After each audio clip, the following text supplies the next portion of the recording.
alors si douce, quelquefois si dure, que chaque blessure longtemps me dure, longtemps me dure.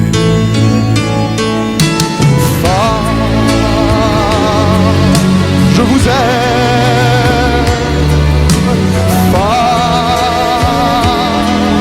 je vous aime. Je n'en connais pas de facile, je n'en connais que de fragile.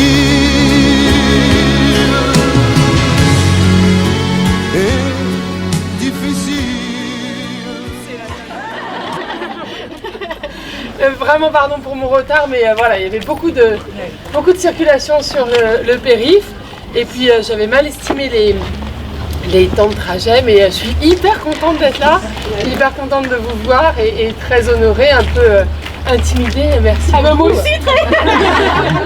Donc c'est bon, on est d'accord, ça va. Tout va bien. Alors je te propose qu'on s'installe. Oui. Donc comment va se dérouler la séance? En fait, je vais vous présenter Anne Bouillon, vite fait. Les grandes lignes, elle parlera d'elle beaucoup mieux que moi. Après, on parlera de ses livres, et puis à un moment, si vous avez envie de lui poser des questions, si vous avez envie de lui faire des remarques, si vous avez quelque chose à partager, ben, n'hésitez pas, ce sera avec grand plaisir. Et après, on pourra voilà, faire une petite séance de dédicace pas trop longue, parce que voilà, tout le monde a des impératifs. On vient de loin. Donc, voilà. On va prendre des petits micros, c'est peut-être mieux. Oui, ça sera mieux, même si j'ai une voix qui tape. Merci beaucoup. Est-ce qu'on peut se dire tu? Oui, absolument. Super.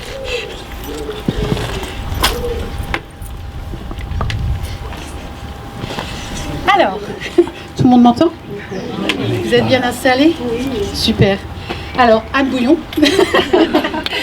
avocate spécialisée dans le droit des femmes, donc à Nantes. Elle a fait des études de droit, notamment en droit humanitaire. Elle a d'ailleurs été humanitaire, entre autres, au Liban. Elle a aussi travaillé pendant 2 ans à Sarajevo, en tant que juriste. Ensuite, elle a passé son barreau. Elle a commencé sa carrière à Marseille. Ensuite, elle a rencontré son époux, Franck Boisec. Elle est donc montée à Nantes avec lui. Elle a ouvert son cabinet. Et la voilà devant nous.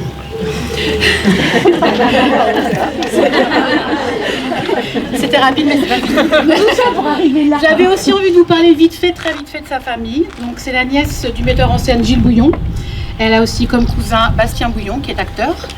Et elle est surtout la petite nièce de Joséphine Baker. Ah. Ça fait toujours son petit. Ah ouais, ouais, ça marche toujours. Je suis pour rien, mais ça marche toujours. Dans un CV, ça le fait. Alors j'avais aussi envie de parler de tes parents, qui étaient profs et militants, et qui t'ont emmené beaucoup dans des manifs quand tu étais pas très haute. C'est ça.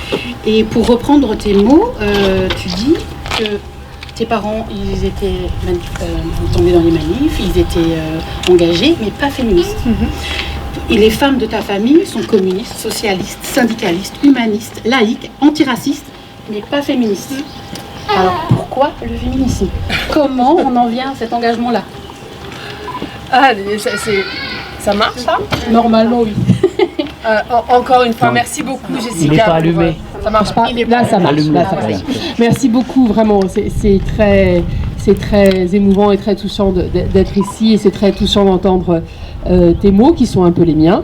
Et je tenais vraiment à être parmi vous. Je crois qu'il n'y a pas grand-chose qui aurait pu m'empêcher d'être là. Pour la petite histoire, j'ai été invitée à Cologne, en Allemagne, et j'ai refusé cette invitation qui était intervenue après celle de Jessica, parce qu'il était hors de question que je ne sois pas là ce soir. Donc merci pour cet accueil chaleureux. Les Allemands attendront.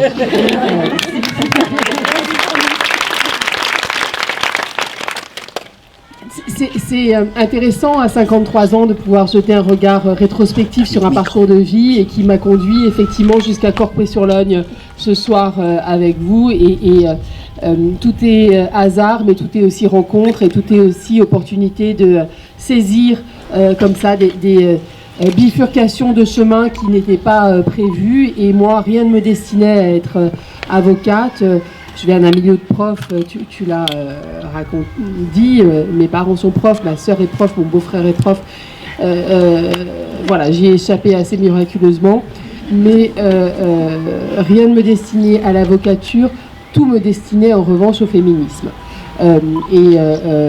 Cette entrée en féminisme que je date, hein, et je peux même mettre un événement sur mon entrée en féminisme comme d'autres rentrent en religion, finalement n'est absolument pas le fruit du hasard et est la conjonction de plusieurs éléments qui ont fait que, à un instant de mon existence, je me suis dit qu'il fallait que je trouve des clés d'explication à ce que moi je vivais et à ce que tant de femmes que je recevais comme avocate vivaient.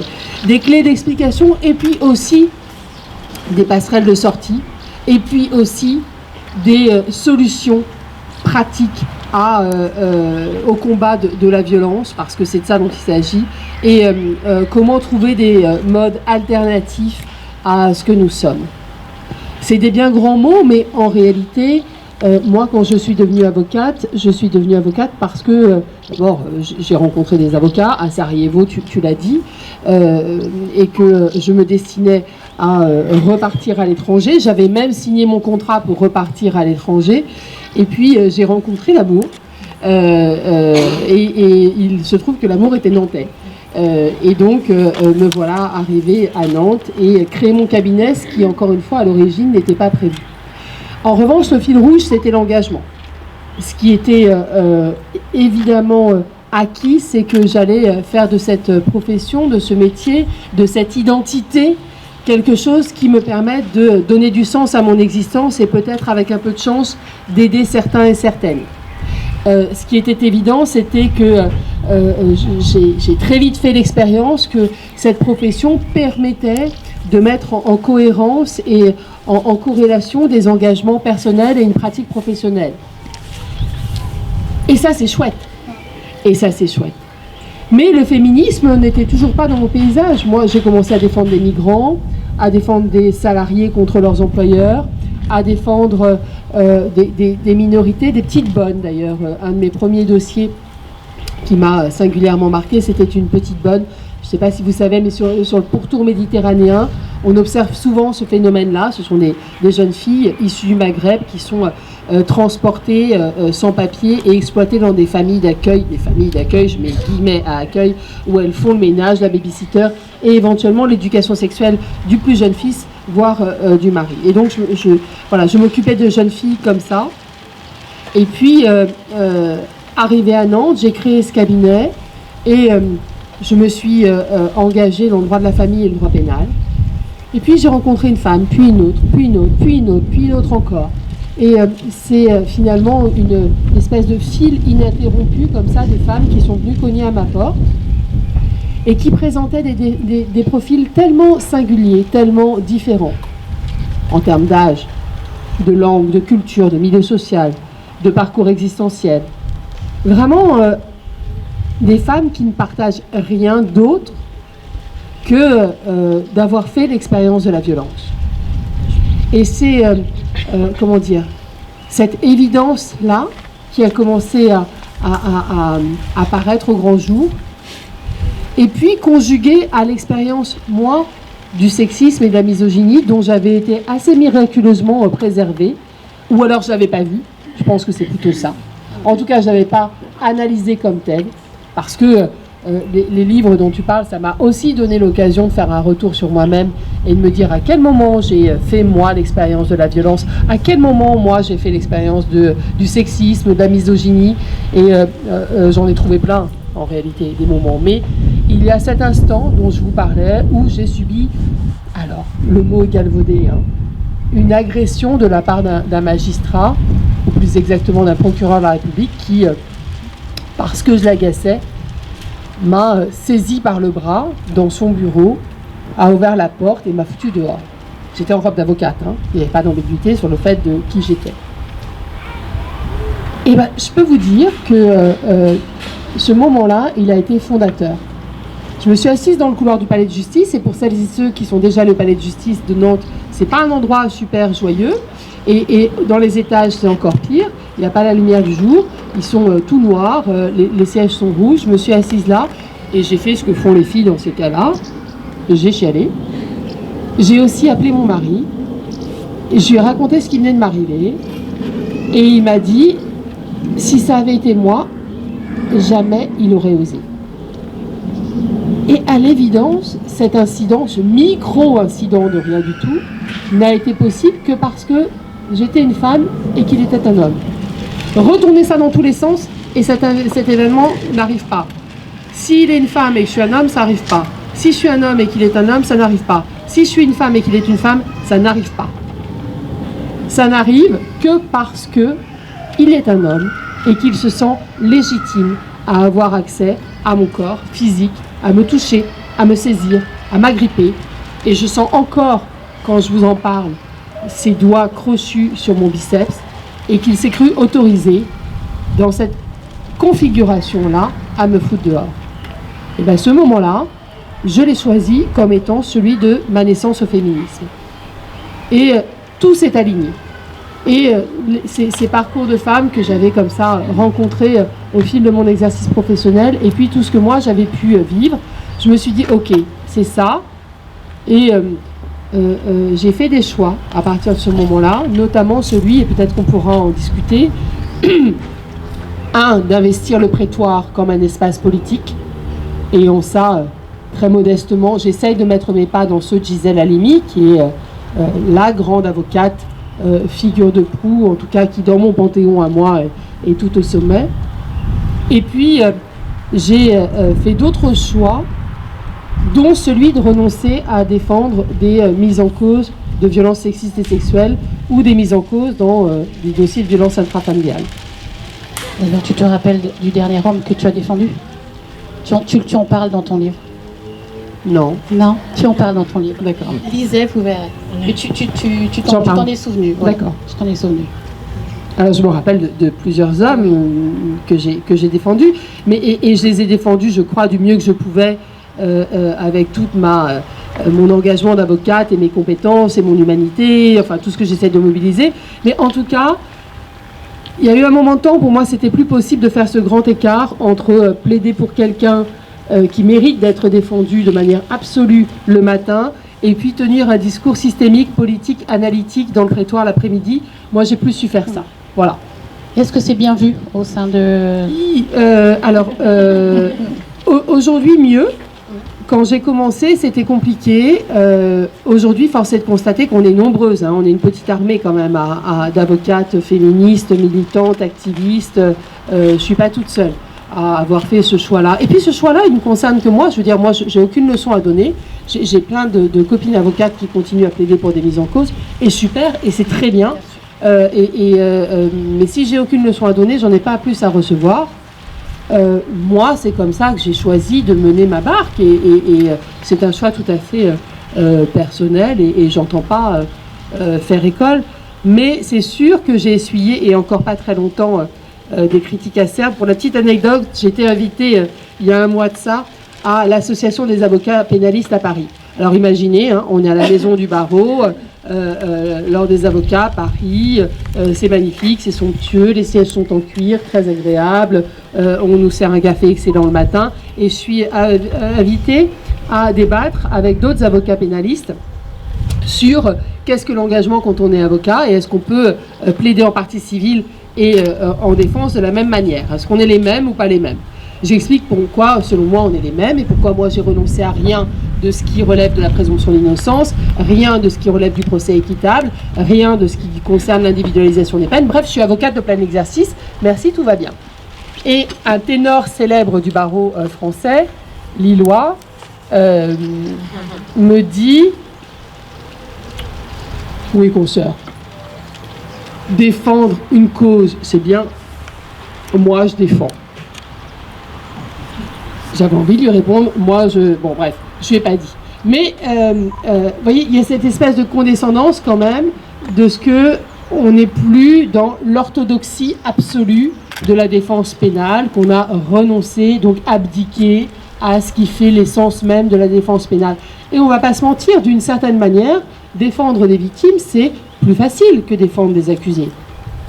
Se dresser à côté de celui que tout le monde déteste et que tout le monde veut voir condamné, c'est un exercice éminemment difficile. Mon mari, tu l'as cité tout à l'heure, est avocat pénaliste, et c'est sans doute plus difficile que défendre des parties civiles, parce que, et je vous renvoie aux travaux de Badinter. Badinter, dans un ouvrage qui est absolument génial, qui s'appelle L'exécution, raconte que, évidemment, les jurés d'assises, ils se sentent plus en sympathie avec la victime qu'avec l'accusé. C'est naturel, c'est humain. Sauf si la victime est une prostituée, dit-il. Parce que, évidemment, ça c'est la figure d'altérité absolue, la femme de mauvaise vie. Mais d'une certaine manière, c'est évidemment plus facile de défendre une partie civile qu'un accusé. Il n'y a pas de difficulté là-dessus. Mais moi, j'ai développé des compétences qui font que je suis une bonne avocate de partie civile. Et pourquoi est-ce que je suis une bonne avocate de partie civile? Parce que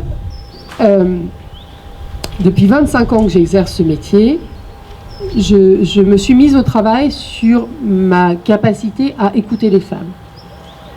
Et je crois que c'est très difficile d'écouter les femmes. C'est très difficile d'entendre les femmes. C'est très difficile d'avoir une écoute qui soit déconstruite, qui soit débarrassée des préjugés, qui soit une parole, qui puisse accueillir une parole qui est une parole compliquée à entendre. Compliquée à entendre parce que parfois elle est mal formulée, elle est agressive, elle est plaintive, elle est... moi je défends des femmes qui pleurent, qui en amortent, qui s'expriment pas bien, quand elles ne sont pas totalement mutiques, quand elles ne sont pas étrangères et donc parlent une langue différente. Là je défends une dame qui vient de Mongolie, qui ne parle pas un mot de français. J'ai déposé hier une demande d'ordonnance de protection pour elle. Je peux vous dire que ça nous a pris 3 heures avec Google Trad, comme ça, à nous comprendre. Il faut appeler un traducteur. C'est compliqué, même sur le plan matériel, c'est compliqué. Et puis c'est compliqué aussi parce que ça nous renvoie à quelque chose qui est dérangeant. Une femme qui vient dénoncer le système patriarcal violent, c'est un petit grain de sable dans une mécanique bien huilée, et c'est très facile de lui renvoyer sa propre responsabilité. C'est très facile de la renvoyer au silence. C'est très facile d'euphémiser. C'est très facile de lui dire « Enfin, madame, pas grand-chose quand même. Faites pas tant de bruit. Ça ne le mérite pas. » C'est tellement facile que ces femmes, elles ont intégré leur illégitimité à parler. Elles ont intégré le fait que leur parole, elle est disqualifiée par essence, de manière intrinsèque, par nature. Et donc venir leur renvoyer que leur parole ne vaut pas grand-chose, eh bien c'est extrêmement facile parce que de toute manière, c'est ce qu'elles croient, souvent. Alors en ça, c'est compliqué d'écouter des victimes, parce qu'il faut soi-même se départir de ses biais de représentation. Il faut pratiquer le « je te crois » et non pas le « je t'écoute ». Et c'est bien différent. Je me suis bien fritée avec une polémiste française bien connue qui s'appelle Caroline Fourest, sur la différence entre le « je te crois » et le « je t'écoute ». Elle pratique le « je t'écoute ». Moi, je pratique le « je te crois ». Et pourquoi pas? C'est-à-dire, au nom de quoi je ne devrais pas pratiquer le « je te crois » sous prétexte que c'est une femme ou enfin, au nom de quoi? J'ai pas plus de raison de questionner la véracité de ce que me dit une femme lorsqu'elle me dit qu'elle est violée tous les vendredis soirs par son mari, que si elle venait me dire qu'elle s'était fait piquer son portable. Et ça ne vient pas en contradiction avec la présomption d'innocence? Aucunement. Parce que moi, je suis pas tenue à la présomption d'innocence. Hein. La présomption d'innocence, c'est une méthode de travail. Et c'est une méthode de travail qui s'applique à l'institution judiciaire et à la presse. Voilà les 2 organes qui sont tenus à la présomption d'innocence. Une femme qui accuse, qui dit « mon mari me viole », enfin, comment peut-on raisonnablement lui reprocher de ne pas respecter la présomption d'innocence? Ça n'a aucun sens. Elle ne va pas mettre les choses au conditionnel. Mon mari me violerait si jamais vous vouliez bien me croire. Enfin, ça n'a aucun sens. Vous comprenez? Là aussi, c'est un concept qui est dévoyé et qui est qu'on se réapproprie pour silencier les femmes. Moi, je ne suis pas tenue à la présomption d'innocence. Je suis tenue de porter la parole de ma cliente.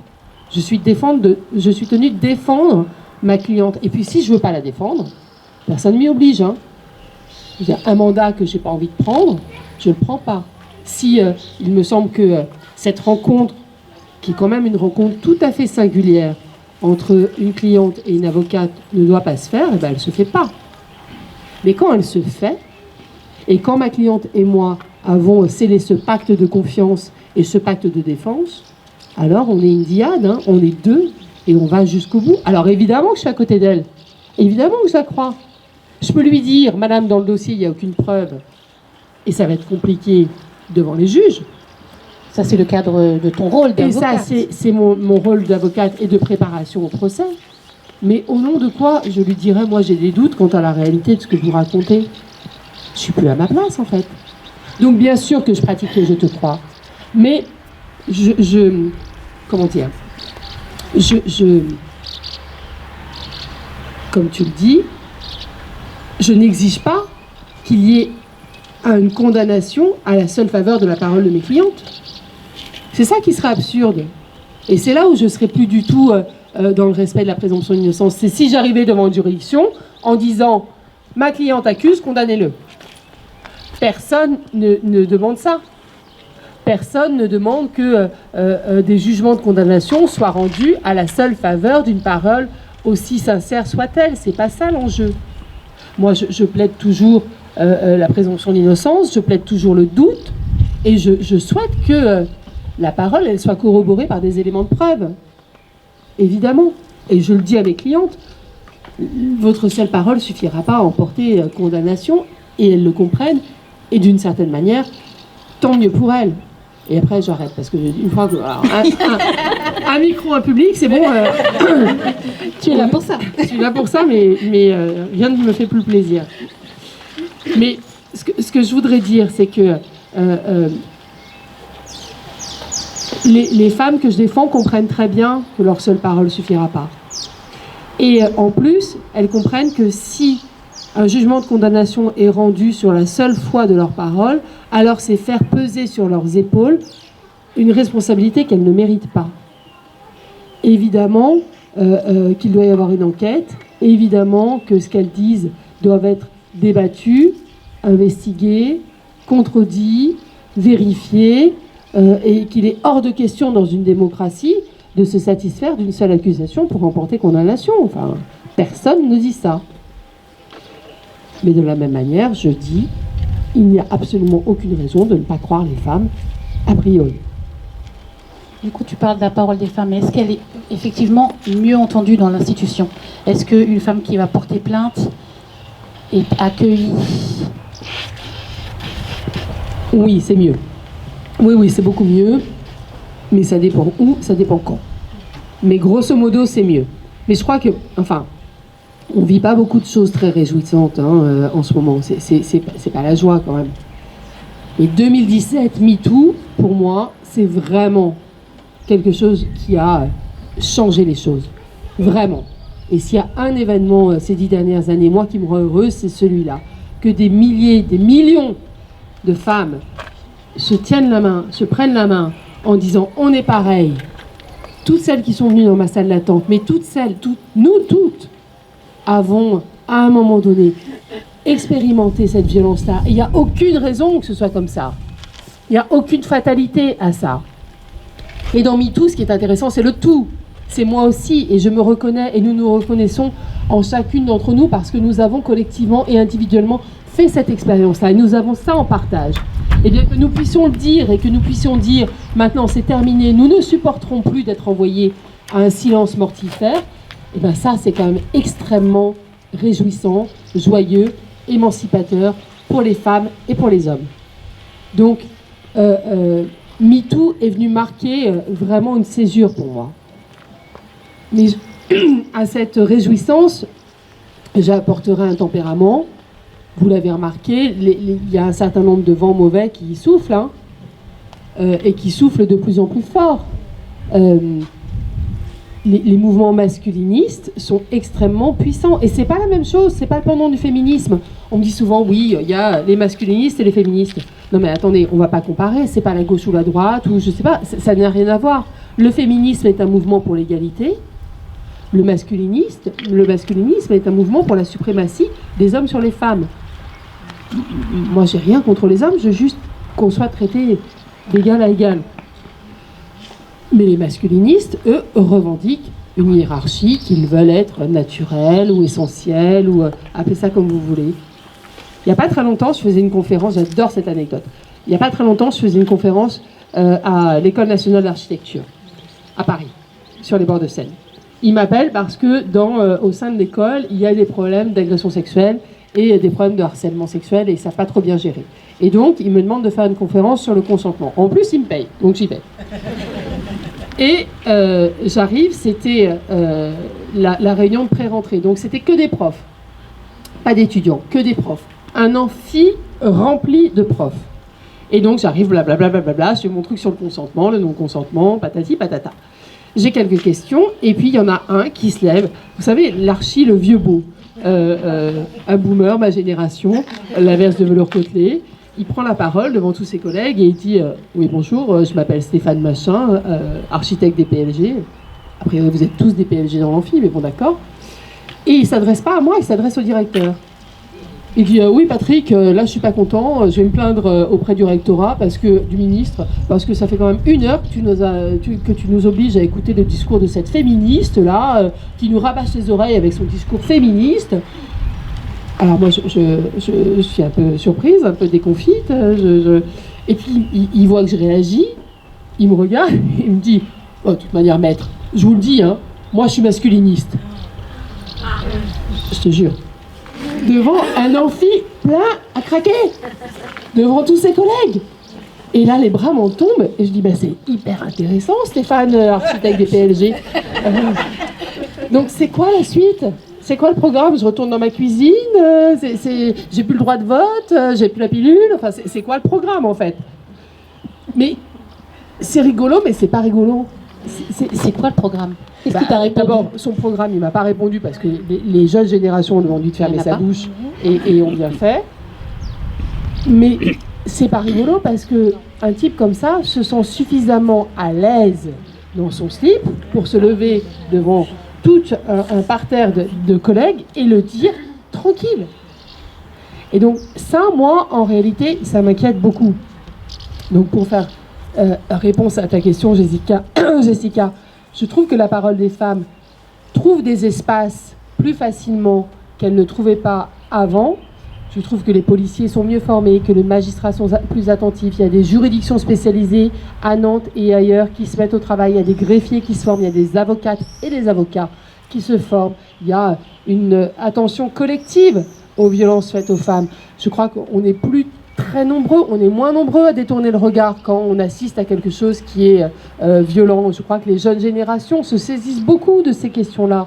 Vraiment, mardi, moi j'étais invitée à l'école des mines, je suis invitée à plein d'endroits chics, à l'école des mines à Paris par les futurs ingénieurs, c'est ingénieurs et ingénieures, c'était la génération 2004.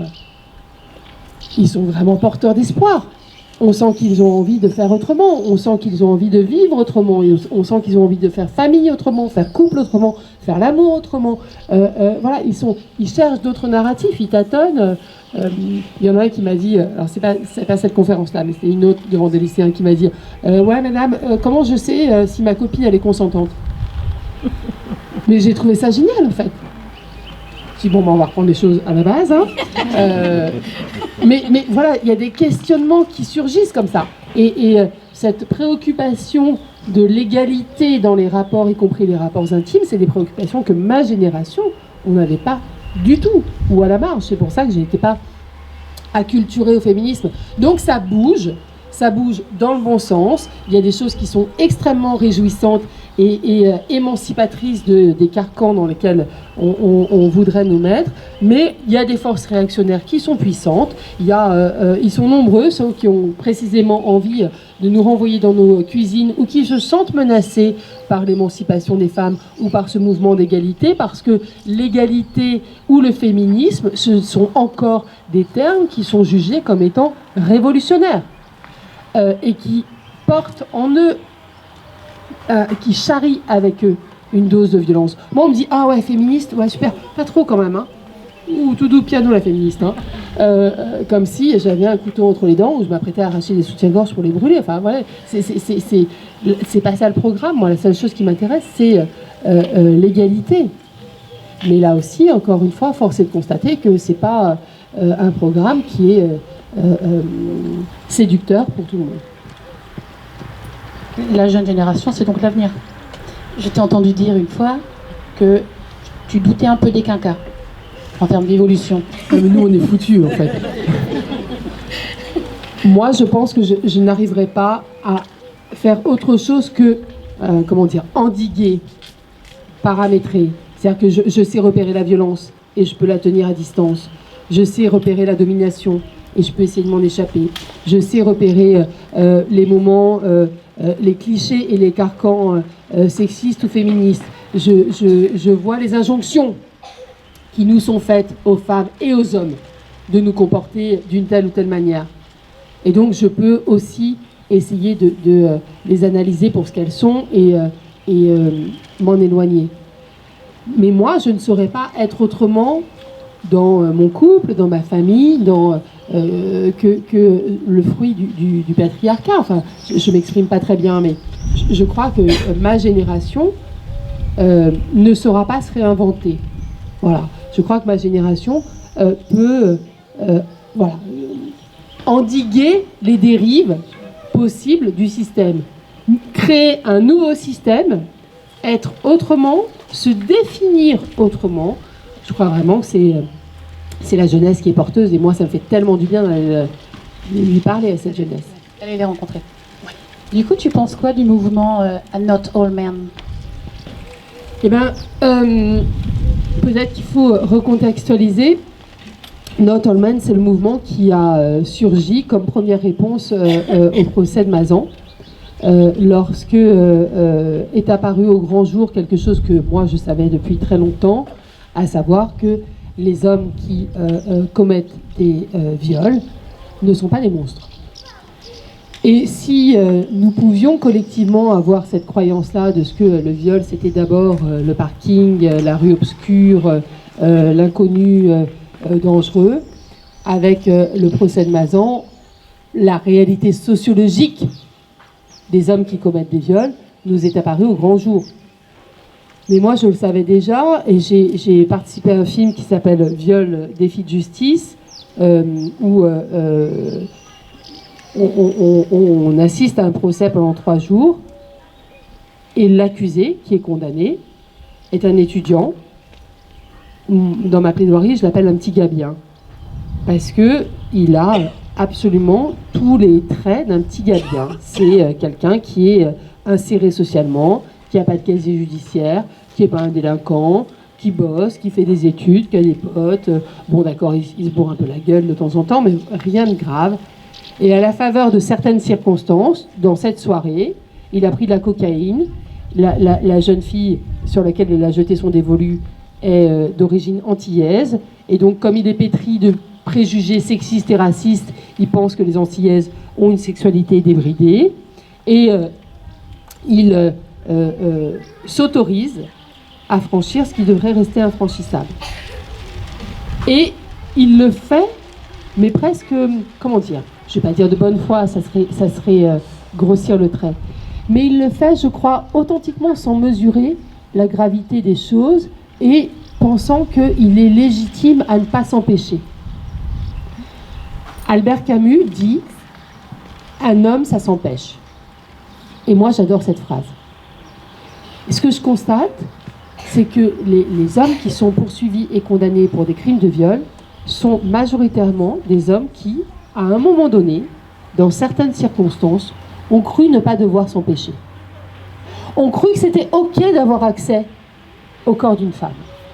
Ont cru que Ils étaient légitimes parce qu'elle était endormie, parce que c'était le mari qui l'avait droguée, parce que c'était filmé, parce que c'était sur un site de rencontre, parce que on les invitait, Amazon ou ailleurs, à avoir accès au corps des femmes. Et moi, ce qui m'interroge vraiment, mais là je suis sérieuse, c'est qu'est-ce qui fait que cette croyance, elle est autant partagée?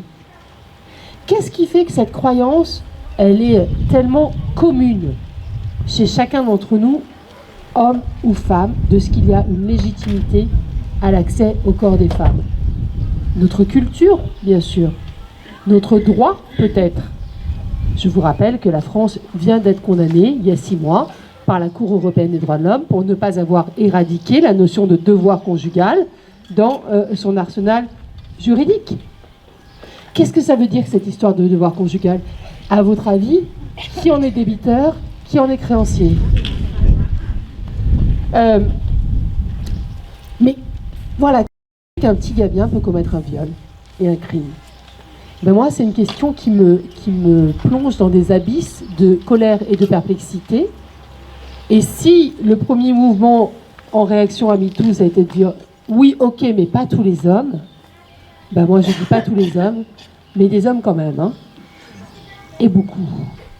Je rappelle, 80 à 90 000 viols et tentatives de viol par an en France. Le viol est un phénomène structurel, massif de nos rapports sociaux. Et pourquoi? Je veux dire, pourquoi? Qu'est-ce qui fait que ça se produit autant? Eh bien, moi, je crois que c'est vraiment notre culture qui... on parle de culture du viol. Je crois que c'est vraiment notre culture, la pornographie qui est proposée à nos enfants. Alors, moi, maintenant, il n'y a plus YouPorn, il n'y a plus YouTube, tant mieux. Et ça aussi, j'ai un jeune homme, lors d'une conférence, qui s'est levé, qui m'a dit « Ouais, madame, moi, j'aime bien regarder le porno, mais la seule chose que j'ai à ma disposition, c'est du porno violent. » Et c'est vrai, c'est un vrai sujet en fait. Moi, je m'en fous qu'il regarde du porno. Mais c'est vrai que la pornographie qui lui est proposée, à nos jeunes, c'est une pornographie qui est extrêmement archétypale sur des représentations de domination. Donc, qu'est-ce qui fait que la culture dans laquelle nous évoluons, c'est le fameux, vous savez, elle l'a bien cherché, hein, finalement, une jeune femme qui subit un viol, elle est elle-même responsable de sa propre sécurité. C'est elle qui a l'obligation d'assurer sa propre sécurité. Et nous paramétrons nos existences à l'aune du viol. Ma fille de 19 ans paramètre son existence à l'aune du viol. Mais putain, pourquoi? Elle va en boîte de nuit, elle met un couvercle sur son verre.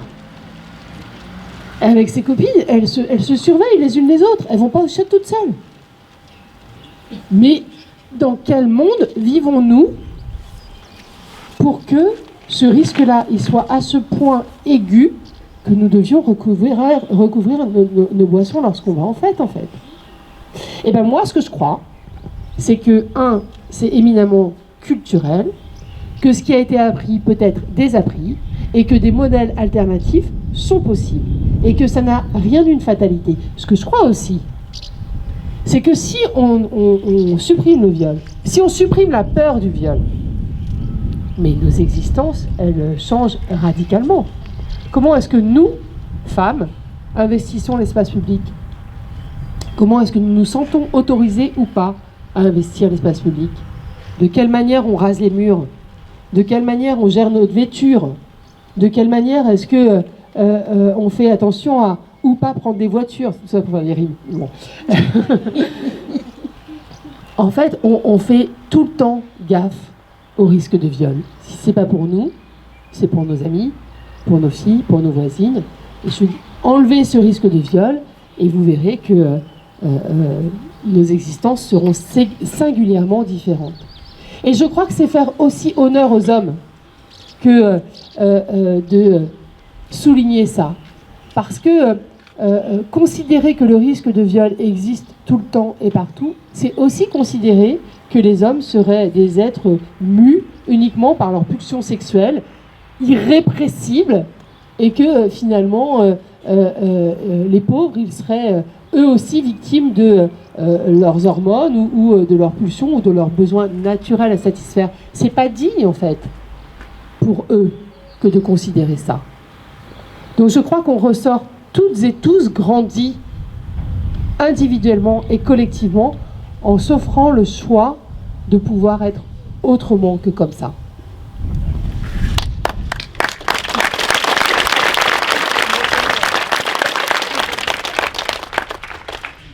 Je reparle encore un peu des hommes, évidemment. Oui, on doit effectivement supprimer la peur. L'homme qui est accusé, est-ce qu'il admet, est-ce qu'il reconnaît? Tu tiens un petit carnet de bord, tu le dis dans ton livre, des justificatifs que les hommes peuvent donner quand ils se retrouvent face à... C'est rigolo ça. Vous savez, moi, ma bataille, c'est la bataille des mots. M-O-T-S. Je suis avide de mots. J'aime les mots, je cherche les mots, j'engrange des mots, et dans les prétoires, j'attends des mots. Et mes clientes, elles attendent des mots. Des mots qui remettent le monde à l'endroit, des mots qui réparent, des mots qui permettent d'exister, et une fois le procès terminé, de poursuivre sa route. Et si les mots ne viennent pas de l'accusé, alors ils viennent de la justice. Et quand, à la place de ces mots, il n'y a que des silences, alors c'est une violence supplémentaire qui est assénée aux victimes. Et c'est pour ça que moi, je suis qu'une porte-voix et que j'essaie de mettre mes mots à disposition de celles qui n'en ont plus. Et nous pourrions parler de cette expérience étrange que je fais malheureusement régulièrement, qui est de plaider pour des mortes.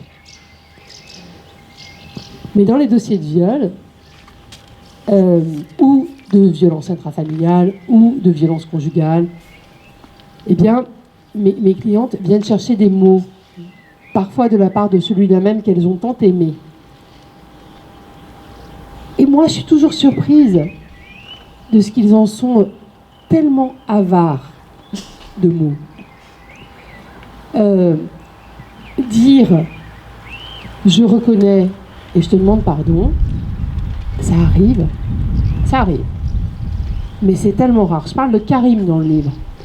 Karim qui a commis des violences sur sa compagne et qui, il était évidemment, comme souvent, désemparé parce qu'elle le quittait, et pour lui prouver son amour, il la cognait.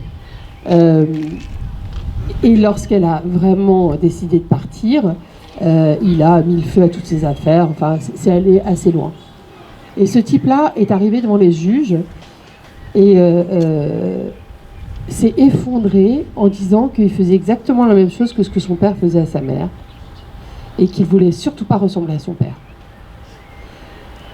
Et donc, c'est pas grand-chose, hein, mais je peux vous dire que cette parole-là, elle est tellement rare que j'ai cru que la juge allait lui épingler une médaille sur le veston. Bravo, bravo. Parce que la plupart du temps, soit les accusés, enfin les prévenus, contestent, nient, euphémisent, minimisent, ou alors convoquent des forces obscures qui les auraient mises en mouvement à leur corps défendant. Ah, c'est ma main qui a tapé, c'est pas moi, je vous jure. Ce sont mes mots qui sont violents, moi je ne suis pas. Ça aussi, j'ai entendu. Mon pied est parti tout seul. Je me suis pas rendu compte que je la pénétrais. Enfin, tout ça... Elle m'a provoqué. Alors, elle m'a provoqué, évidemment, c'est un classique. Mais si vous voulez, des choses où on assiste à des décorporalisations, en fait, ou à des dissociations de parties du corps de celui qui l'habite et qui ne le possède plus. Mais ça, c'est très souvent, en fait. Effectivement, je les note. Et quand j'avais envie, encore Twitter, je les tweetais. Mais moi, je crois qu'on peut espérer dans le procès pénal faire émerger une humanité commune. Je crois ça. Je ne sais pas si vous êtes allé déjà voir des procès ou si vous avez déjà eu des procès. Et un procès, une salle d'audience, c'est un ring. Hein. Là, il y a France Inter qui vient de m'appeler juste avant la route pour aller débattre avec Jérémy Assous. Jérémy Assous, qui est l'avocat de Gérard Depardieu, qui a été condamné pour une victimisation secondaire sur les deux femmes qui l'accusaient. Et Jérémy Assous s'est sans doute montré extrêmement vitupérant, extrêmement agressif, extrêmement violent dans sa manière de défendre son client. Enfin, certainement oui, puisqu'il a été condamné pour ça. Et moi, je crois que ça, c'est une forme de défense qui est obsolète.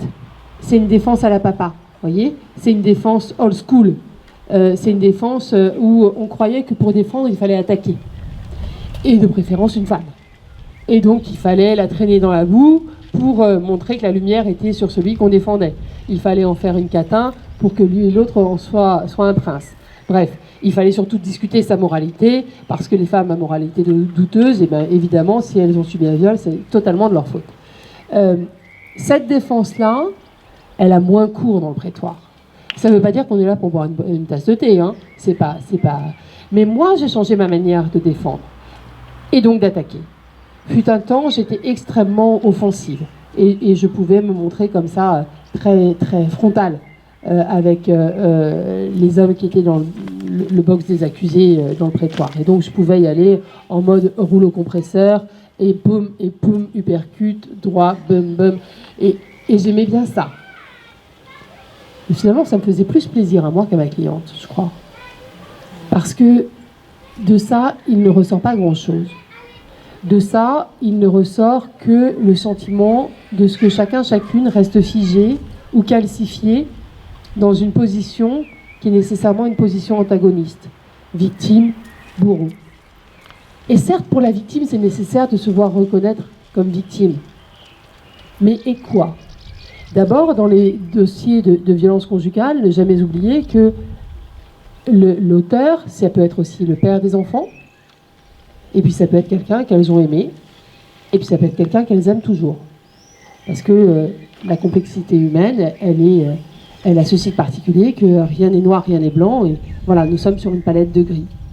Et moi, ce qui m'intéresse, c'est que si chacun puisse prendre ses responsabilités, et que l'auteur soit seul responsable, et que la victime soit reconnue comme victime, et que le monde soit remis à l'endroit, et bien maintenant, ce qui m'intéresse, c'est d'aller un tout petit peu plus loin, et d'essayer de renouer une commune humanité. Je ne sais pas si ça a du sens ce que je vous dis, mais je vous raconte une toute petite histoire.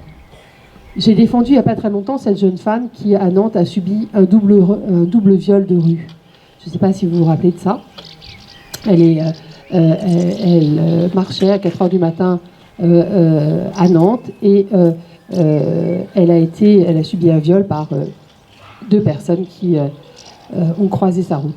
Il y avait un mineur et un majeur. Le majeur contestait les faits. Et puis comme ils étaient incontestables, on imputait la responsabilité à ma cliente en disant « Ouais, si tu voulais pas que ça t'arrive, tu n'avais qu'à pas te promener à 4h du mat toute seule. » Classique, traditionnel, entendu, merci, au revoir. Les mineurs, non seulement reconnaissaient les faits, mais pouvaient dire à quel point il était désolé et surtout à quel point il ne se reconnaissait pas, lui, dans ce qu'il avait posé comme acte. Et que ce qu'il avait posé comme acte, ça le dégoûtait, ça lui faisait horreur, ça le révulsait. À la fin du procès, ils ont été condamnés tous les deux sévèrement. Et à la fin du procès, la mère du mineur qui était là, et on était devant une cour d'assises des mineurs, donc à huis clos, puisque la publicité des débats n'est pas possible, je voyais la mère du mineur qui était là, et qui se tordait les mains, et qui jetait des regards à ma cliente. Et je voyais ma cliente, qui était évidemment très sous le choc du verdict qui venait d'être rendu, mais qui comprenait bien que la mère de ce jeune homme avait envie de lui parler. Et bien, elles se sont rapprochées, l'une l'autre, doucement. Elles sont allées l'une vers l'autre. Elles se sont rien dit. Et elles se sont pris les mains. Juste les mains. Et bien, vous voyez, là, je me suis dit, c'est gagné en fait. C'est gagné pour ma cliente, c'est gagné pour cette maman, et c'est gagné pour ce jeune homme dont je sais qu'il ne recommencera pas.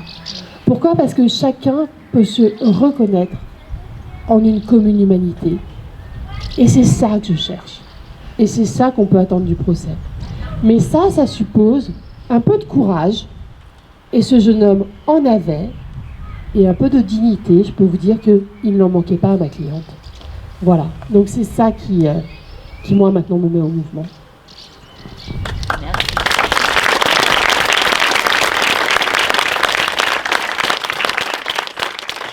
pose une dernière question, après je donne la parole au public. Et les enfants dans tout ça? Ah, les enfants. Vous connaissez l'étymologie du mot enfant? C'est enfance. Enfance, c'est celui qui ne parle pas. Les enfants sont les grands oubliés de ce système violent. Des victimes collatérales, directes. L'inceste est un phénomène structurel massif, là aussi, de nos sociétés. Les statistiques, c'est un enfant sur 10, les victimes d'actes incestueux. Là aussi, qu'est-ce que ça dit de qui nous sommes? Alors, la condition des enfants, j'ai presque du mal à le dire, mais tend elle aussi à s'améliorer. Il y aurait beaucoup à dire sur cette question. Je ne peux pas répondre à cette question. Déjà, il y a un changement au niveau de l'autorité parentale. Alors, voilà. Ce qui est vraiment intéressant, c'est que je crois qu'on a fait un sort, j'espère définitif, à cette idée tellement conne que ça serait un mauvais mari, mais un bon père. Vous voyez, il fallait départir le père de l'artiste. C'est ok, madame, il vous a cogné, c'est pas très sympa. Mais c'est quand même un super papa. Mais ça, je l'ai entendu. Et je crois que j'ai aussi pu le dire à certains endroits pendant tellement longtemps. Ça, je crois que c'est terminé. Et je crois qu'il faut saluer vraiment les travaux d'Édouard Durand sur cette question-là, qui nous a beaucoup aidés à prendre conscience de ce qu'est la condition des enfants qui vivent dans des milieux violents. Parce que, ne nous leurrons pas, moi je fais l'expérience de génération en génération en génération où la violence se reproduit. Je défends je vois des petits garçons dont je sais qu'ils pourront devenir des hommes violents parce qu'ils ont été acculturés à la violence. D'ailleurs, je le vois devant le juge des enfants ou des situations de violence intrafamiliale. La mère dit, bah ça y est, il a 15 ans, il se met à me taper dessus, il me traite de pute, comme le faisait son père. Voilà. Et je vois à quel point la violence se reproduit. Et puis je défends des femmes dont j'ai défendu les mères. Et les choses comme ça semblent presque des chaînes sans fin. Je défends une jeune femme, une toute jeune femme, parce que son bébé est placé, et je défendais sa mère quand elle-même était placée. Sa mère avait subi de la violence conjugale, donc l'institution avait placé sa petite fille. Sa petite fille, elle a aujourd'hui 20 ans, elle a elle-même une fille, et sa petite fille vient d'être placée parce qu'elle subit, elle aussi, de la violence. Et c'est comme si c'était un cycle sans fin, comme ça, que rien ne pouvait arrêter. L'exposition des enfants à la violence, c'est mortifère. C'est mortifère. On tue les enfants en les exposant à la violence. Mais sauf que la réalité, c'est qu'on n'est tellement pas équipés. Je veux dire, on a tellement peu de moyens aussi pour protéger nos enfants, pour accompagner les parents. Je suis devant le juge des enfants toute la journée et je vois à quel point on place les enfants avec une telle facilité. Et alors, sur les conditions de placement, ne me branchez pas parce que alors là, on n'aura pas fini. Mais voilà, on n'a pas non plus... on n'est pas à la hauteur. On n'est pas en rendez-vous sur ces questions-là, parce que moi, je veux bien parler devant vous de justice, de progrès, de procès, etc. Mais on travaille avec des bouts de chandelle. Je vous le dis, on n'a pas de juge, on n'a pas de magistrat, on n'a pas de greffier, on n'a pas de papier, on n'a pas d'enquêteur. On me dit toujours, mais pourquoi les dossiers de viol sont classés sans suite? Mais ils sont classés sans suite parce que personne ne les investigue. Parce qu'on n'a pas d'enquêteur pour les investiguer. Et parce que si on devait poursuivre les 80 à 90 000 viols par an, mais putain, on ferait exploser la machine, en fait.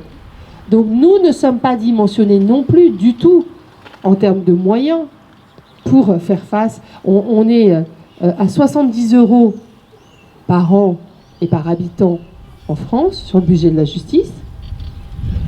L'Allemagne, où je ne suis pas allée pour venir vous voir, c'est le double. C'est le double. Voilà, donc que voulons-nous aussi en termes d'institutions et de moyens dédiés? Merci. Je vais vous laisser la parole. Est-ce que quelqu'un a une question à poser? Non. Est-ce que ça t'embête si je commence par la jeune fille qui Ah est non, bah, derrière absolument toi pas. Excuse-moi. Et je reviens vers toi tout de suite. Je suis désolé. Non, non, c'est bon. Je l'ai pas vu. Elle te le passera des propres. Du coup, en tant qu'avocate, vous devez être au quotidien face à des femmes qui ont vécu des traumatismes, beaucoup de souffrances. Est-ce que c'est dur pour vous de vivre ça en fait, dans votre métier quoi, au quotidien? Vous voulez dire, est-ce que ça m'impacte? Oui. Oui et non. Oui, parce que il faut nécessairement que la souffrance me touche suffisamment pour que je sois en empathie et ça me mette en mouvement. Mais non, parce que je suis aussi dans une fonction. Je ne sais pas comment sont les médecins, mais ma fonction me protège beaucoup, ma robe d'avocate me protège beaucoup. Je pense que c'est tout à fait autre chose d'accueillir la souffrance d'une amie, d'une parente, d'un enfant, que celle d'une femme que je vais défendre. Moi, je me mets en route, j'ai un objectif, on y va. Donc cette souffrance-là, je ne m'arrête pas là. Je la prends, je la travaille, et puis je la transcende, et on part ensemble. Vous voyez? Donc, évidemment qu'il y a des fois où je me laisse submerger par l'émotion, et évidemment que des fois, j'ai besoin de boire un verre de vin, souvent, pour faire passer ça. Mais moi, je suis dans une logique, quoi. Je suis dans voilà, j'ai un but, j'ai un mandat, et donc je me sers de l'émotion ou de l'indignation, parce que en fait c'est plus souvent de la colère qu'autre chose que je ressens, si je suis tout à fait honnête. D'abord, c'est souvent de l'étonnement. J'ai le sentiment que j'ai vu le pire du pire. Quand je raccompagne ma cliente à la porte, je dis bon, bah, celle-là, c'est la number one dans l'horreur. Et puis non. Et puis il y a toujours autre chose. Et puis il y a toujours une situation que je n'anticipais pas, que je n'imaginais pas vivre ou qu'on me raconte un jour. Et je dois dire que ce qui me touche beaucoup, les enfants évidemment, parce qu'on est en empathie avec les petits. Moi, je rencontre des femmes âgées qui ont vécu des décennies de violences conjugales, des vies gâchées, des existences entières derrière la porte d'une maison où elles ont vécu l'enfer, sans que personne ne leur soit jamais venu en aide. Ben ça me dévaste. Ça me dévaste. Des petites mamies qui viennent me voir et qui me racontent ce que je ne pensais pas devoir entendre un jour, je dois dire que ça me touche beaucoup.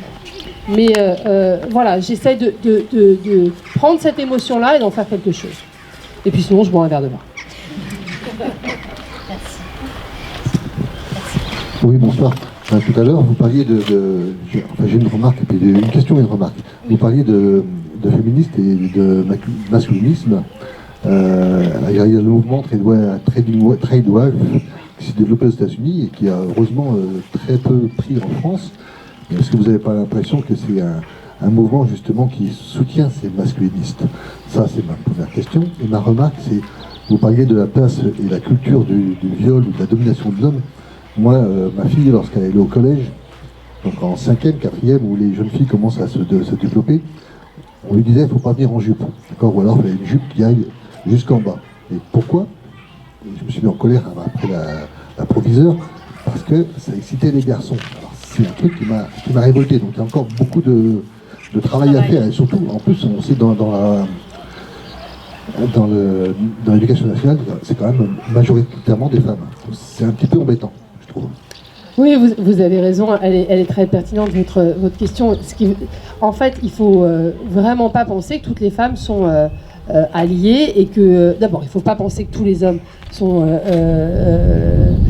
J'aime pas les antagonismes et les clivages. Je trouve que c'est trop simpliste et que dire jouer la guerre des sexes, les hommes contre les femmes et les femmes contre les hommes, en tout cas, moi, c'est pas du tout la société dans laquelle j'ai envie de vivre. Je pense que les hommes ont tout à gagner au féminisme, je le pense vraiment. Je pense que le féminisme est un mouvement émancipateur pour les hommes, c'est-à-dire qu'ils peuvent se tenir éloignés. Vous savez, ce marché de dupes que l'on fait croire aux petits garçons de ce que puissance rime avec violence. Cette éducation qu'on leur donne où on vient faire résonner la puissance parce que la violence. Je crois que le féminisme, encore une fois, nous offre des alternatives et nous apprend à être autrement, y compris aux garçons. Mais les femmes ne sont pas nécessairement des alliés.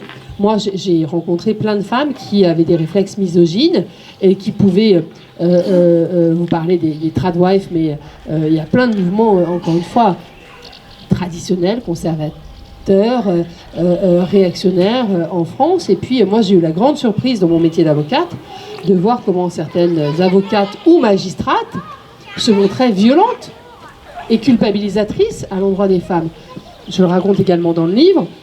Une jeune femme que j'ai défendue et qui m'a tellement impressionnée, qui avait traversé les mers et qui avait trouvé refuge en France et qui avait été battue, humiliée pendant des années par son mari, et le bébé avait eu le bras brûlé parce qu'il avait foutu le bras du bébé sur le convecteur électrique pour le punir. Et ma cliente qui ne voulait pas porter plainte, c'est moi qui l'avais encouragée, j'avais dit on y va. Et devant la juge, elle avait raconté comme ça à demi-mot tout ce qu'elle et ses enfants avaient vécu. Et la juge lui a dit vous auriez quand même pu protéger vos enfants. Mais j'ai eu honte, je vous jure. Ma cliente s'est levée, elle est partie et elle n'est jamais revenue, j'ai pas pu la rattraper. Mais j'ai eu tellement honte de la justice et honte de cette femme qui s'adressait à une autre femme.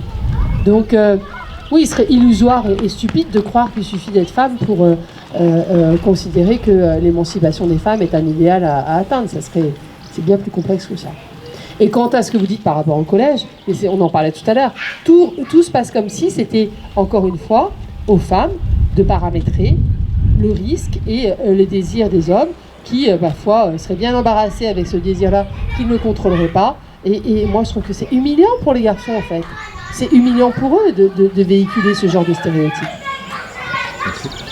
Est-ce que quelqu'un... Bonsoir, j'ai une question un peu plus sociologique.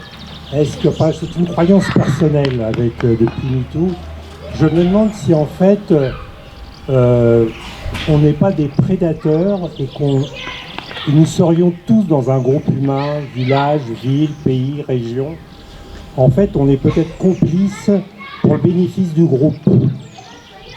Et souvent, on se sent seul. Je dirais aussi également, quand je dis nous sommes prédateurs, j'ai pu être prédateur, alors je précise, pas sexuel, mais dans le monde du travail, le rapport hiérarchique qu'on a, le petit chef ou la personne qui arrive d'en haut et puis qui impose sa volonté, comment réagir. Et je pense aussi dans le rapport qu'on a aux autres, hommes, femmes, hommes et femmes, il y a peut-être aussi la négation de l'autre. Et quand je dis négation, comme vous disiez, effectivement, on croit, il y a le patriarcat. Moi, je me souviens, quand j'étais ado, on dit, alors je vais peut-être être un peu vulgaire, ah, mon fils est un dangereux. Par contre, la fille du voisin, c'est une salope. Ou alors, rentrez vos poules, je sors mon coq. Ma mère qui est de 36, plusieurs fois j'ai entendu dire ça. Voilà, donc c'était un peu une remarque un peu sociologique et c'est vraiment cette croyance de la prédation et la violence qu'on a en nous. Que ce soit même, je sais pas moi, les hommes d'affaires entre eux, même aussi dans votre profession, c'est-à-dire quand on voit Maître Assous, c'est ignoble. Je comprends même pas comment la Cour a pu... les audiences ont pu continuer. Je sais pas, voilà, c'est ce que je voulais dire. Merci. Oui, malheureusement, je crois que je partage totalement votre vision des choses en termes de prédation. Moi, c'est mon mari qui me disait qu'il avait été éduqué comme un prédateur. C'est-à-dire qu'il a 60 ans et son père pouvait lui dire « Vas-y, va draguer les filles ». Et donc, avec cette obligation donc, de performer sur la possibilité d'avoir accès aux filles et donc à la génitalité des filles, en fait. C'est ça dont il s'agit. Hein. Et donc,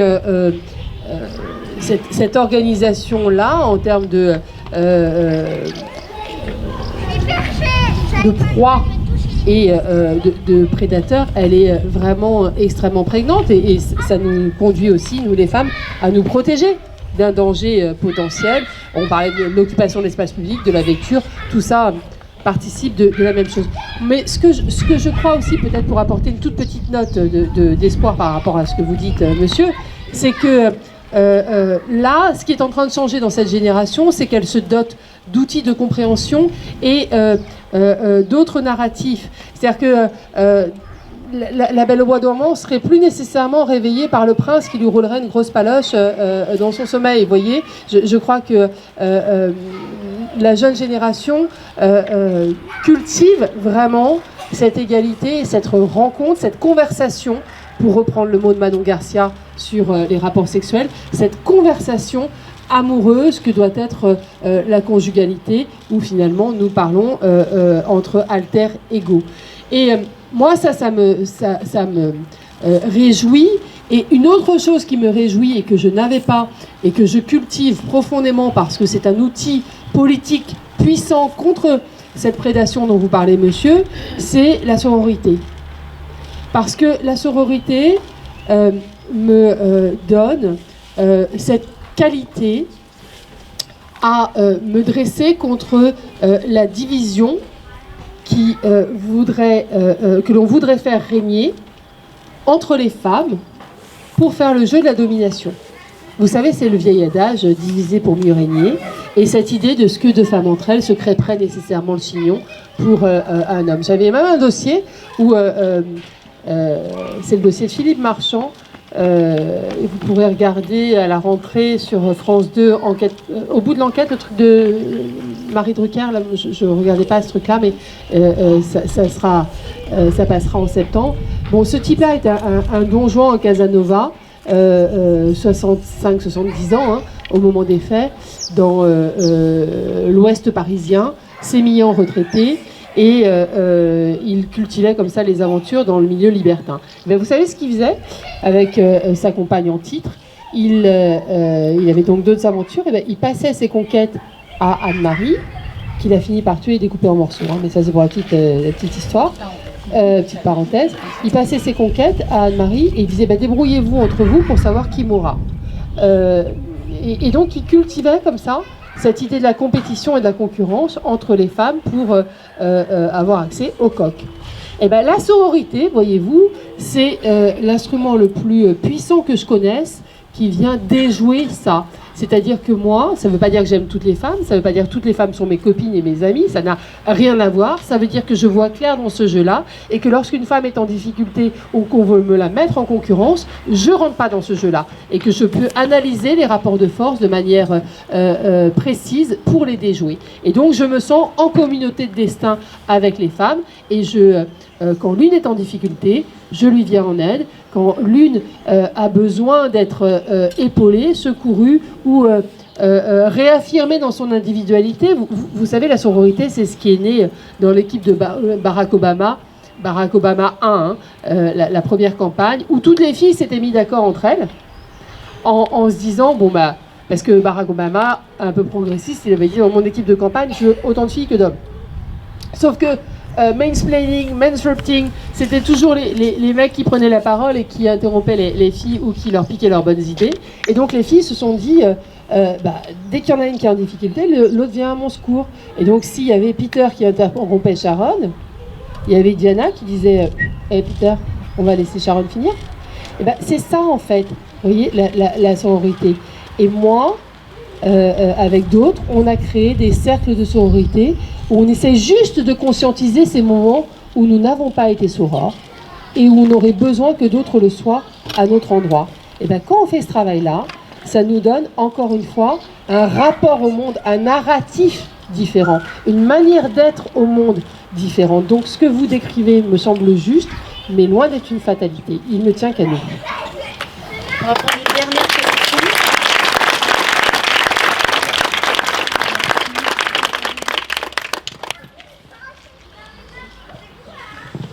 Et moi j'avais une question un peu concrète. Je voulais savoir s'il y avait prescription pour se porter... Alors excusez-moi, je ne trouve pas mes mots, je suis un peu émue. Est-ce qu'il y a prescription pour démarrer en fait un jugement contre pour violence, que ce soit verbale, physique ou psychologique?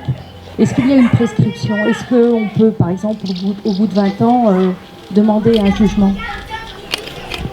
Il y a un régime de prescription, hein, un régime de prescription qui, en tout cas pour les actes délictueux, si vous parlez de violence, c'est 6 ans. Et pour les actes criminels, c'est 20 ans. Voilà. Donc oui, il y a un régime de prescription. Et je dois vous dire que, et j'en parle aussi dans le livre, la prescription, au risque de vous étonner, c'est nécessaire. Et je comprends bien que mon discours peut être violent, hein, et pardonnez-moi si c'est le cas, vraiment pardonnez-moi. Mais je suis avocate, moi. Et moi, je vois dans les procès, quand on arrive devant des juges, tellement longtemps, des dizaines d'années après les faits, comment parfois, ce qui nous est donné à juger, c'est, vous savez, l'évanescence des souvenirs. Je ne parle pas de vous, madame, hein, pas du tout, hein, évidemment, vous l'avez compris. Je parle de situations où les victimes viennent dire qu'elles ne savent plus exactement où c'était, ni quand c'était, ni comment c'était. Ben, on ouvre des dossiers et dedans il y a de la douleur et du sable. On ne peut pas juger de la douleur et du sable. On doit juger des faits, on doit juger des actes, parce qu'on juge des hommes, et que c'est une chose tellement sérieuse qu'il y a un risque qu'on ne peut pas prendre, c'est celui de l'erreur judiciaire. Et moi j'entends les victimes qui me disent « mais moi je suis victime à vie, j'ai pris perpète ». Je l'entends parfaitement, j'en rencontre tous les jours. Mais est-ce que cette douleur-là, légitime, incommensurable, elle doit justifier qu'on prenne le risque de condamner la mauvaise personne? Moi, j'ai vu des erreurs judiciaires. J'ai vu ce que ça produisait. Bien, je crois qu'on ne peut pas se permettre ça. Je crois que c'est trop facile de considérer qu'une imprescriptibilité serait la réponse. Non, l'imprescriptibilité, ce n'est pas la réponse. La réponse, c'est des moyens, de l'écoute, des enquêtes, des investigations et des procès. Ça, c'est la réponse. Mais une imprescriptibilité qui allongerait le temps jusqu'à l'infini, parce qu'il faudrait nécessairement que l'institution judiciaire soit le dépositaire de ça, y compris lorsque le risque devient si grand qu'on risque de faire n'importe quoi. Et pardonnez-moi si mes propos vous font violence, je crois que c'est un risque qu'il ne faut pas prendre. Merci. Est-ce que je peux faire un selfie avec vous? Ça vous embête pas? Je suis tellement contente. Et,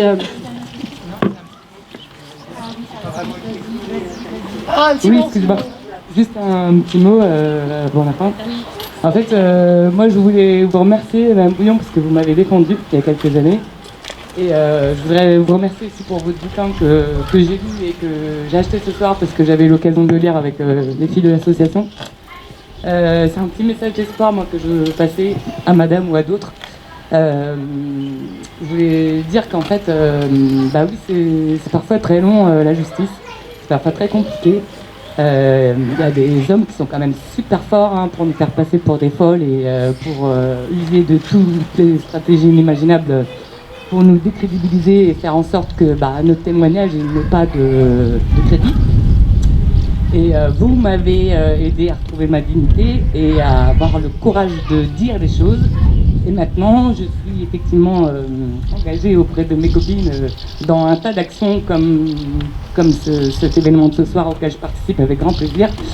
Et voilà, moi je crois aussi en la sororité, au féminisme et au bien vivre tous ensemble. Hein. J'ai rien contre les hommes, hein. J'ai retrouvé un compagnon depuis, donc oui, les choses peuvent s'arranger. Mais voilà, un grand merci à vous et à vous tous de vous sentir concernés par cet événement de ce soir. Merci pour l'organisation aussi.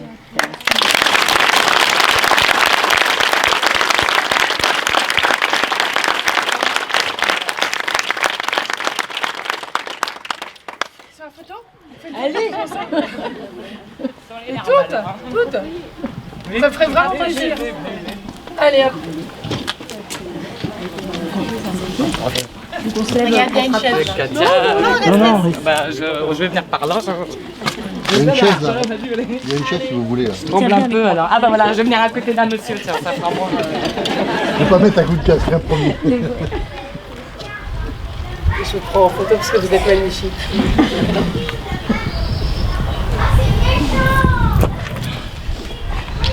Merci à vous, merci beaucoup. Merci.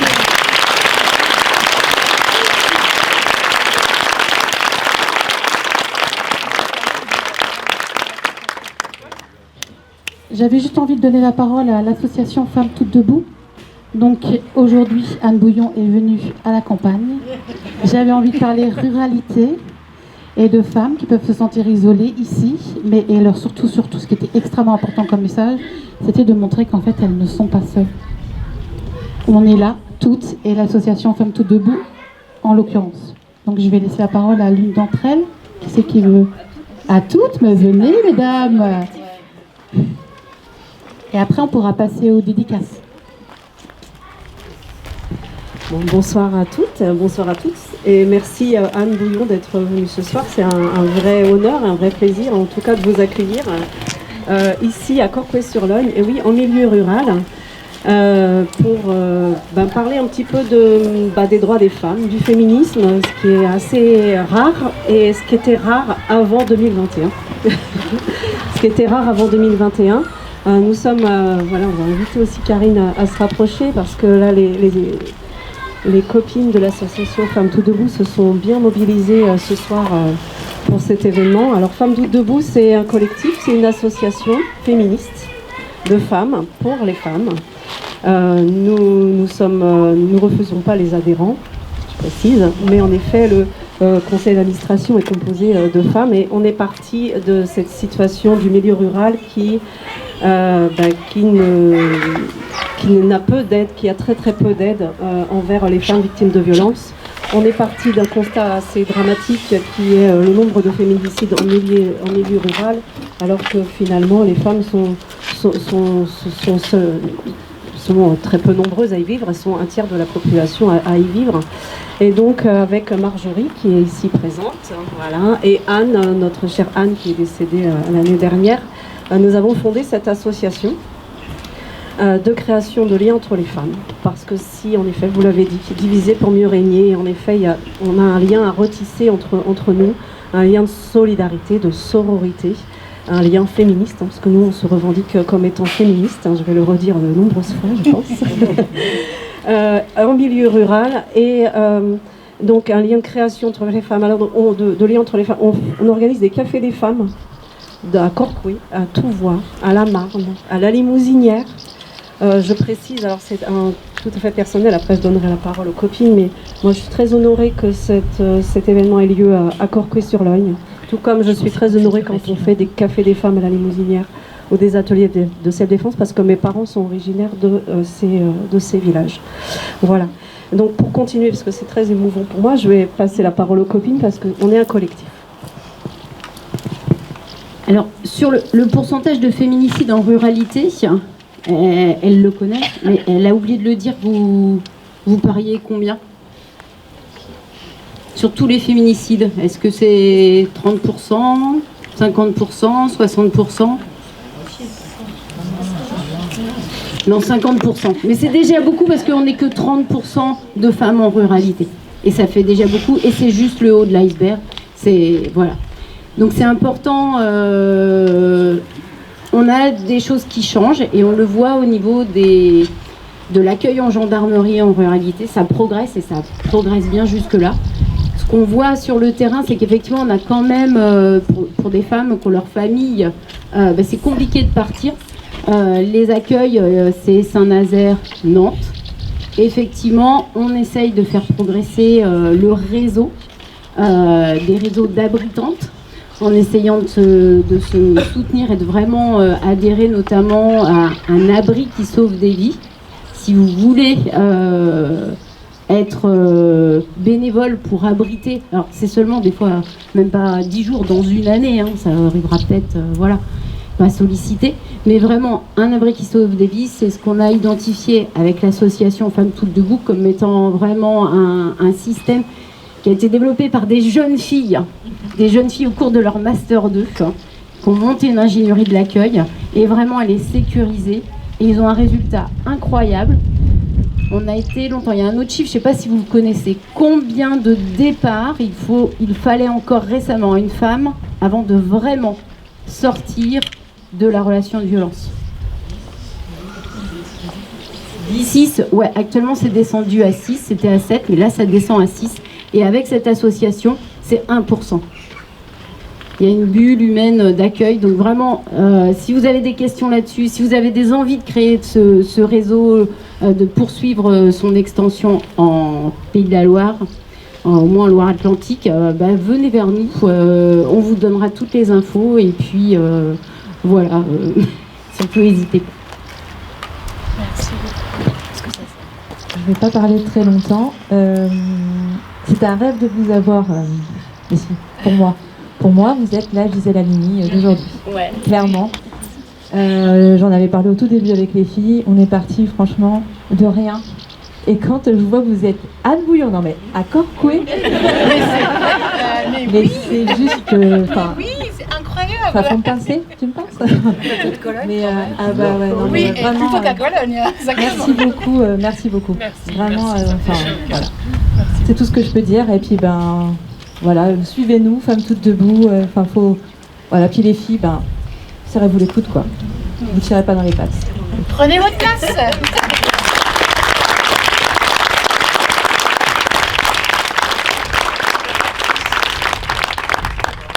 Donc j'avais, pour finir, envie de remercier encore une fois Anne Bouillon, vraiment, d'avoir accepté notre invitation, d'être venue jusqu'ici. J'avais envie de vous remercier, vous, effectivement, de vous engager par votre présence pour cette cause.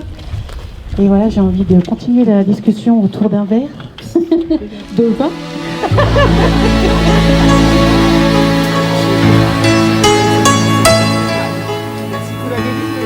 Quelquefois si douce, quand la vie me touche, comme nous tous, alors si douce. Quelquefois si dur, que chaque blessure longtemps me dure, longtemps